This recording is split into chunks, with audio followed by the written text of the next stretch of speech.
Game changer talaga si James Harden para sa Cleveland Cavaliers simula nang dumating ito sa koponan via trade. Sa huling 5 laro ng Cavaliers matapos ang naturang deal, perpekto ang naging takbo ng kanilang kampanya. 5-0 ang record ng Cavs, patunay na agad naramdam ang epekto ng veteranong guard sa sistema ng koponan.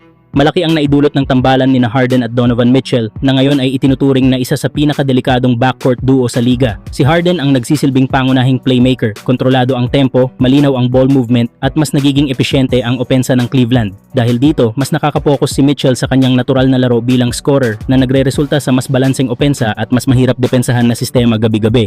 Hindi lang sa opensa ramdam ang presensya ni Harden, kundi pati sa maturity at decision making ng buong lineup. Mas disiplinado ang execution ng Cavaliers sa crucial moments, mas maayos ang spacing at mas nagiging kalmado ang koponan sa dulo ng mga dikit na laban, isang aspeto na malinaw na nagbago matapos ang trade. Sa kasalukuyan, nasa pangatlong pwesto sa Eastern Conference ang Cavaliers, hawak ang record na 36 na panalo at 21 talo. Patuloy ang pag-angat ng Cleveland habang mas lalong nagkakabisa ang chemistry nila Harden-Mitchell duo at unti-unting nabubuo ang identidad ng koponan bilang seryosong banta sa East.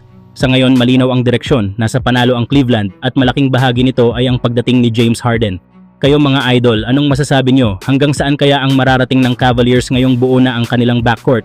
Samantala, nakakakaba ang sitwasyon ni Jaden Ivey sa Chicago Bulls. Sa kanilang talo kontra Toronto noong nakaraang araw, nakaranas siya ng unang DNP, isang coach's decision sa kanyang karera. Sa kanyang panig, inilahad niya ang totoong dahilan. Sinabi pa ni Jaden Ivey, "May nararamdaman akong knee soreness.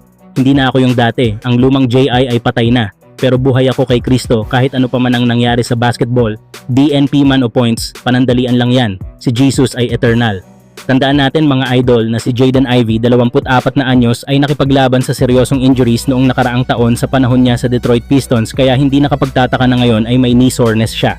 Sa kabila nito, sa 4 na laro mula nang matrade siya sa Chicago, nag-average siya ng 11 puntos, 4 na assists at 2 steals per game, kasama ang 38% shooting mula sa 3 sa halos 29 na minuto kada laro. Pero huwag kayong mag-alala mga idol, kapag bumalik na si Jaden Ivey sa dating kondisyon niya, mabilis, malakas at explosive sa court, paniguradong isa na naman siyang game changer na hindi mo kayang pigilan. Kayo mga idol, anong masasabi nyo? Magagawa kaya niyang maibalik ang dating talino at bilis sa laro? Samantala, posibleng makuha ng Los Angeles Lakers sa paparating na NBA draft ang sentro na si Jayden Quaintance.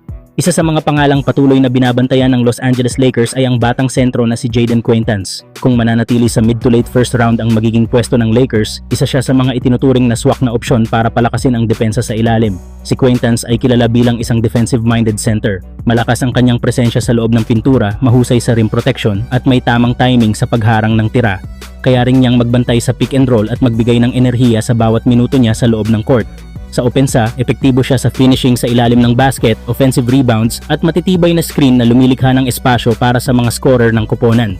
Kung ikukumpara sa kasalukuyang sentro ng Lakers na si DeAndre Ayton, may ilang bagay na maaaring maging advantage si Quaintance. Mas versatile siya sa depensa, mas mabilis sa footwork at may kakayahang mag-cover ng perimeter sa pick and roll situations. Bagay na makakatulong sa Lakers lalo na kapag naglalaro sila laban sa mabilis at skilled na big men ng ibang koponan.